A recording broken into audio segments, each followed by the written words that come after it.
Students, whatever homework is given to you, you have to submit it on the very next day between 8 am to 1 pm to the given WhatsApp number, and it is compulsory to submit your homework as your attendance will be marked on the basis of your submission.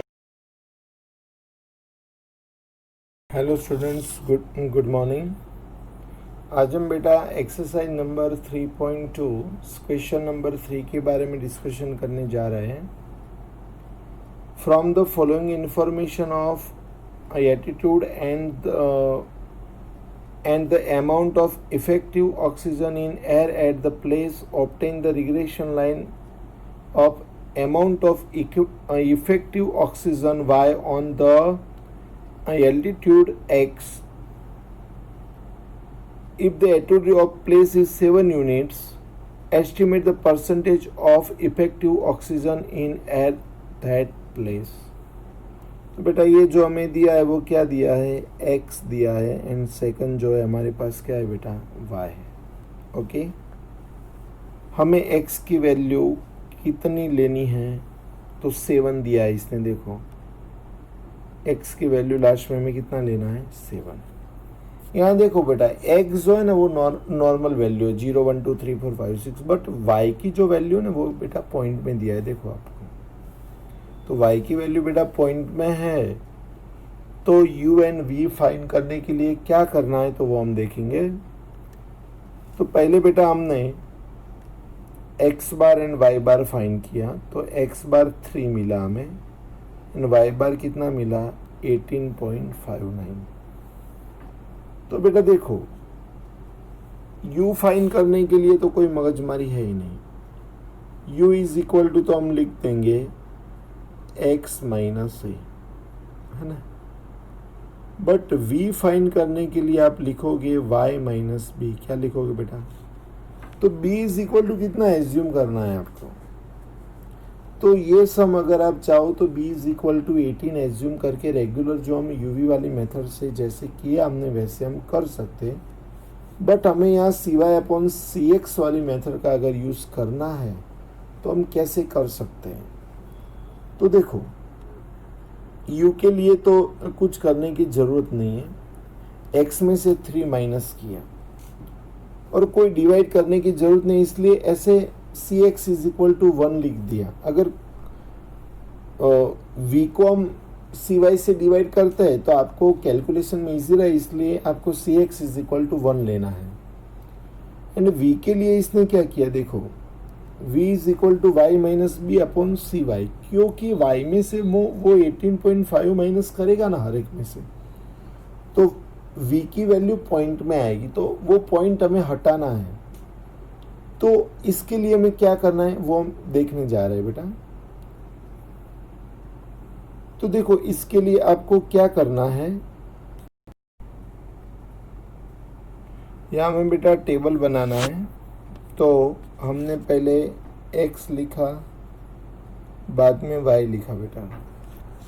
अब u is equal to x minus 3 upon नीचे आपको 1 लिख देना है, क्योंकि आपने v is equal to y minus 18.5 upon 0.1 किया है ना, तो इसके लिए आपको कैलकुलेशन में इजी रहे, तो आपने डिवाइड नहीं किया है तो u को 1 से डिवाइड कर दो।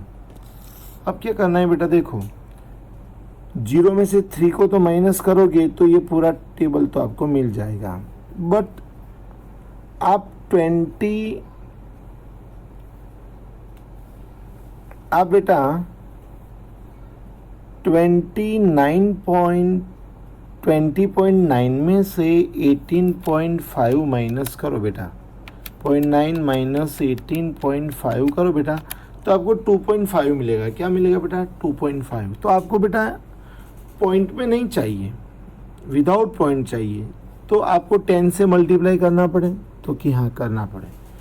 तो अगर आपको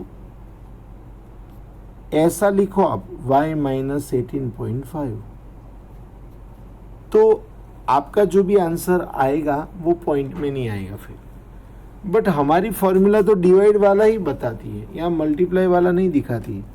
तो ये 10 को हमें मल्टीप्लाई में नहीं लिखना है तो डिवाइड में लिखना है, तो क्या करें, तो चले आसा। तो इसके लिए आपको क्या करना है बेटा, डिवाइड में लिखना है। तो वन को वो नंबर से डिवाइड करो। तो अब 1/10 करो बेटा, क्या करो 1/10 करेंगे तो आपको क्या मिलेगा 0.1। तो आपको पॉइंट हटाना है तो मल्टीप्लाई में 10 नहीं रखना है, तो डिवाइड में क्या रखना होगा बेटा 0.1। तो आपका पॉइंट चला जाएगा, बराबर है। तो इसने देखो यहाँ बेटा पॉइंट के अंदर कितना लिखा है 0.1 लिखा है। तो जो भी आंसर आए वो आंसर को आप डिवाइड करोगे तो आपको मिलेगा। कैसे, देखो बेटा